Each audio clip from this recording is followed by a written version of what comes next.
All right, so you probably saw this around either on Twitter or just searching on Google, in which there has been an update on the whole Jakob and San Antonio Spurs situation. So I'm going to give you guys my take on it, and we're going to just briefly go over that. I want some nasty. Are we having fun yet? All right, so before we dive into this article, let me just say this. Ty Yeager is becoming one of my favorite Spurs personalities just around the community. I love Ty Yeager. I love Noah. I love Tom Petrini. All these guys are really good guys, okay?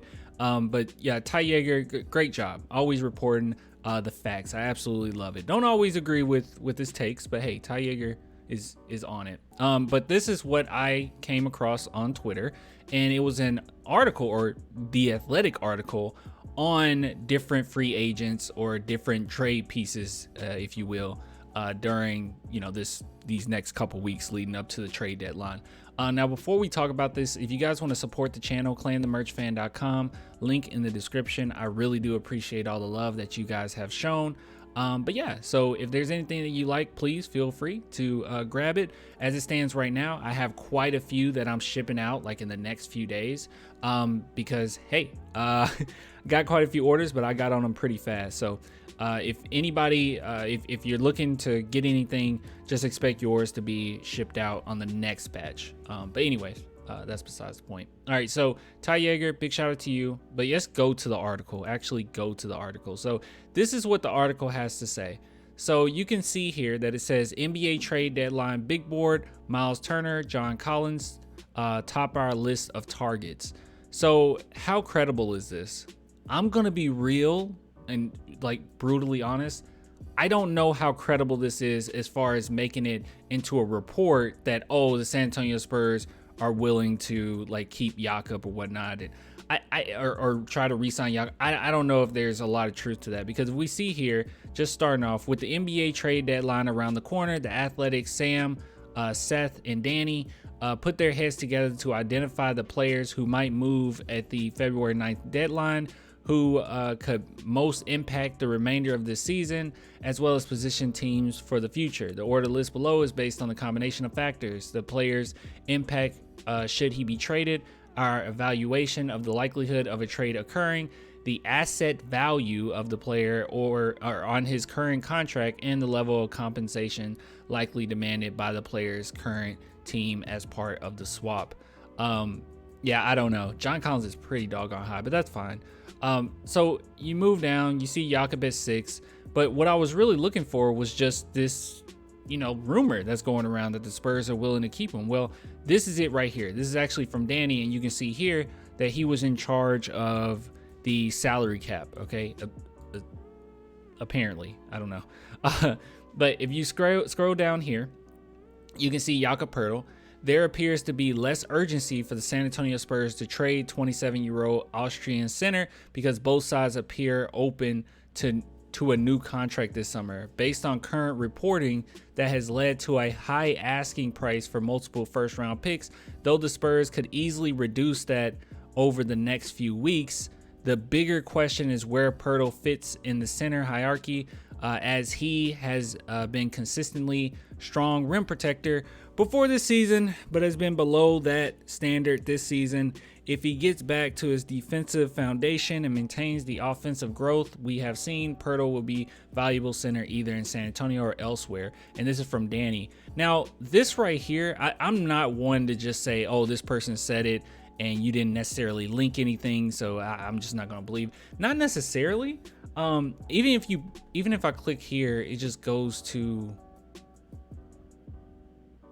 yeah, I don't really know. It might be just something up with my stuff, so I won't judge them on that. But this recent reporting, or based on current reporting, the Spurs have a high asking price. But the only thing here that says that we're willing to re-sign them just says there appears to be less urgency for the Spurs to trade them. Both sides appear open to a new contract this summer.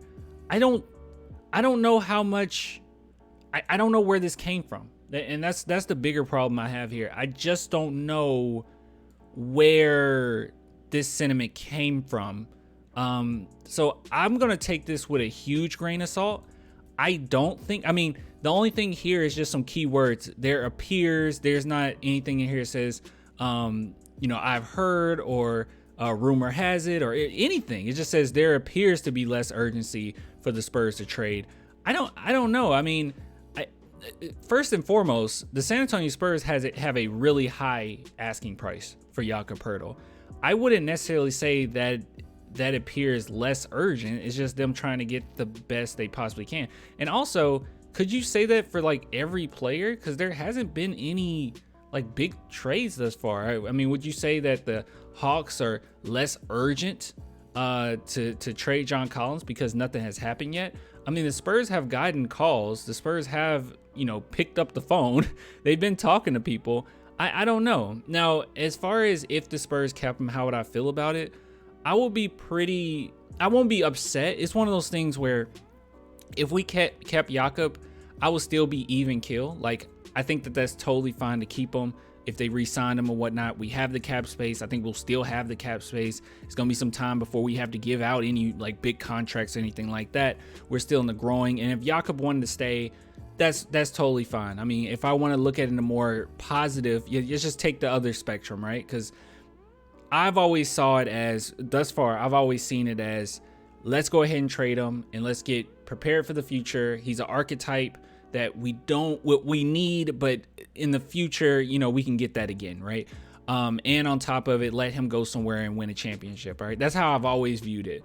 But let's just say the Spurs did keep him. Well, I said that the only thing that I can see that is great utility is the fact that he will be able to play with Malachi Branham, and that'll help Malachi Branham's development because he's really good around screens. Like, that's one thing that he's really good at is the pick and roll. And Jakob, I think, is pretty doggone good at it, all right? But borderline elite at the pick and roll. So that's one aspect that I can see. But I guess the other way of viewing it as well is Jakob Poeltl doesn't seem like he's slowing down anytime soon. All right, I know that he's in his prime, basically 27 years old. But if we were to get Wemby, and it's a long shot for anybody to get him, right? But if we were to get Wemby, I think it will really give us a little bit more room as far as what we want to do with them. Like, we don't necessarily have to plug him in the center. The Spurs could plug him in a power forward. There's already been reports that the Spurs might want to try to do that if they grabbed him. We could just move around pieces a little bit more freely if Jakob were to stay. So that is part of it. So I do understand that. And then by the time we're winning again, Jakob won't be old, right? Well, I mean, what, 30, 31, around that age? I mean, he'd still be a valuable piece as far as, what we would need, in the paint defensively and stuff like that. So I do understand it. I do see some type of reason to keep him where you don't even have to worry about addressing that in the future. You can go ahead and just keep him, and then, you might miss out on a first round pick or a couple first round picks, but we already have a really nice future lined up. So if this were to be true, I'm not going to trip about it, but I will be honest in saying when I read this, I'm not convinced. Okay. It just seems like, well, it seems like they're not urgent, right? It appears that they're not urgent because nothing has happened yet.